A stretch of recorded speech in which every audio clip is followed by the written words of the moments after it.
Gibb, and thank you, Pete, for being with me today. Today's topic is about plant milks. And as you know, that humans are the only species on Earth that drinks milk after infancy, and we're also the only ones that are drinking milk from another species, such as cows, goats, etc. So many people are trying to determine, is dairy really good for you? Is it not good for you? And trying to make up their own decisions. And just to give you a little FYI, there's a family and a specific person called Ocean Robbins, and their family had inherited the Baskin and Robbins company. This is well known on the internet.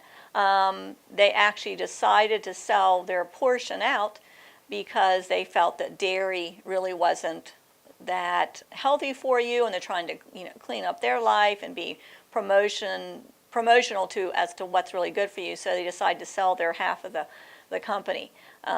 So milk, I don't want to demonize milk, but there's a lot of side effects to it. But today I really just wanted to talk to you about the plant-based milks, and so people have questions about that. The one thing about dairy specifically, which I forgot to mention, is that casein in dairy and lactose. Casein is the protein in milk that really a lot of people have a reaction to, and it causes inflammation. I know I love ice cream. I love homemade ice cream. We go to the Carolina Shores in North Carolina to the beach, and there's a place called Calabash Creamery, and I love going there. But the last couple years, I've had one serving of ice cream, and I started having like heartburn, kind of indigestion type of thing. So I'm not breaking down dairy very well, obviously. So now I've started taking some digestive enzymes before I go, just to kind of help combat that a little bit. So, is drinking milk healthy? We talked about that. So there was a study from Harvard T.H. Chan's School of Public Health, and researchers published in the American Journal of Clinical Nutrition in 2016. And the researchers reported on an analysis of 43,000 men, 187,000 women, that when calories from full-fat dairy products were replaced with carbohydrates from whole grains, the risk of heart disease dropped by 28%. There was another study, and then dairy also is known to stimulate the release of insulin and insulin-like growth factor 1. And many people feel that's the reason why there's a increased risk of acne. I know even myself, whenever we're trying to clear up a teenager's skin or a woman's skin or anybody, that the very first thing we say is do not drink milk, all dairy products, eliminate for a month to see what happens with you, because it makes the sebum thickened, and then that whitehead comes on and things like that, because that sebum's really thick and almost starts a little infection. So anyway, I wanted to review a couple of things here about the different types of milk.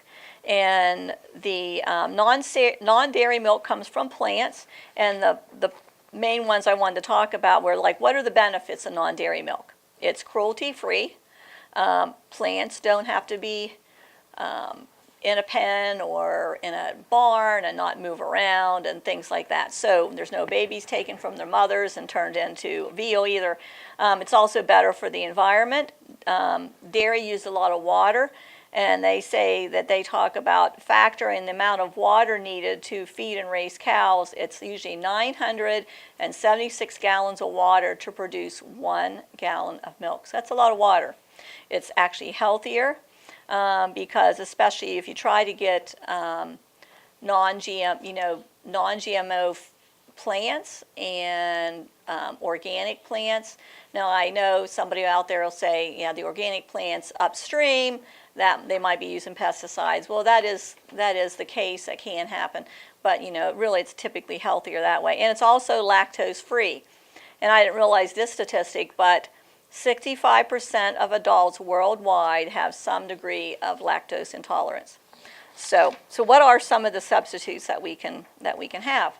So the first one is soy milk. Now they say soy's bad because of all the insecticides, pesticides, and things that are in that.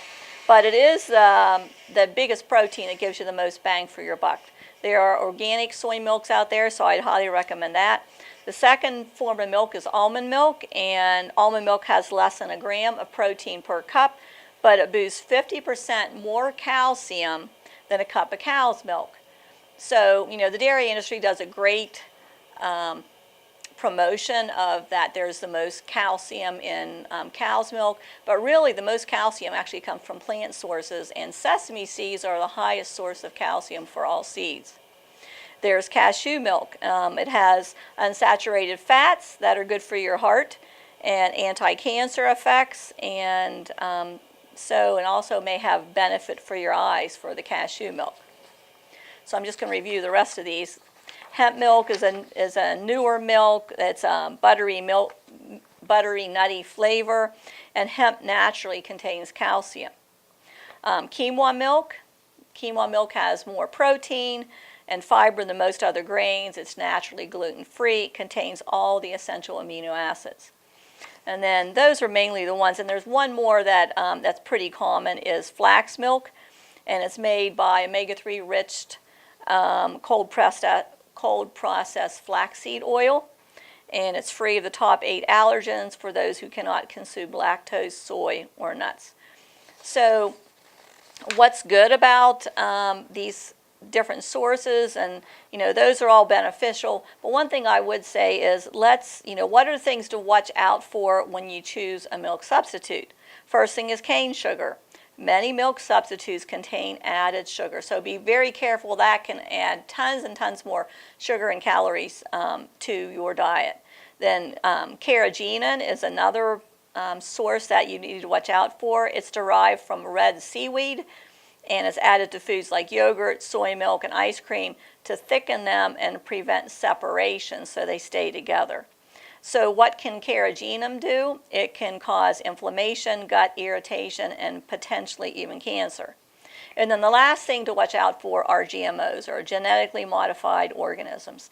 And Monsanto, now Bayer, actually have foods engineered, such as wheat, etc., to withstand pesticide sprays, which is what Roundup is that they make. But, the good news is that most foods that are grown organically are GMO and glyphosate free. So, what about goat milk? Goat milk also is not a plant, but many people use goat milk on infants if they want to stay away from dairy. So that is another source of milk that you can use. So if you have any further questions, I'd be happy to help you with those, and enjoy decreased inflammation by using the plant-based milks. Thanks a lot. Thanks for watching. If this information was helpful, hit that thumbs up button down below. If you want more videos like this, hit the subscribe button down below, then ring the bell next to it. Also, if you know other people that you would want to share this link with, please do so, because I would love to help them on their journey to good health.